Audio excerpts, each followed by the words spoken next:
அப்போ இவ்வளவு தூரம் ஈஸியஸ்ட்டாகவும் ஃபாஸ்டஸ்ட்டாகவும் நாம ஜெபம் வராது. நீங்கள் ஜெபம் பண்ணுறீங்கன்னா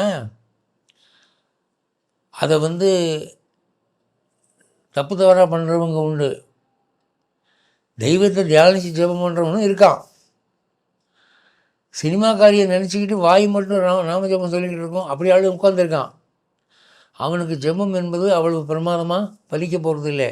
ஜெபம் என்பது தியானம் என்னும் கைவராதவர்கள் கையாள வேண்டிய ஒரு ஏணி, ஃபஸ்ட்டு ஸ்டேஜ்.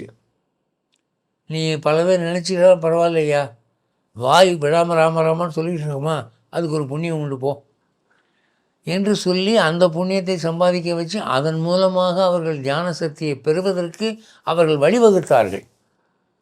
ஜெபம் என்பது தியானத்துக்கு வழிவகுக்கும் ஒரு படிக்கட்டு. அது எலமெண்ட்ரி ஸ்டெப்பு தான். ஏன்னா ஜெபம் பண்ணிக்கொண்டே பலவித சிந்தனைகளுக்கு இடம் கொடுக்கலாம். அந்த வாயால் சொன்ன புண்ணியம் மட்டும்தான் உண்டு. ஆனால் தியானத்தில் அப்படி இல்லை. எதை நினைக்கிறீர்களோ அதில் ஸ்டெட்ஃபாஸ்ட்டாக இருக்கணும், அப்போ தான் அது பலிக்கும்.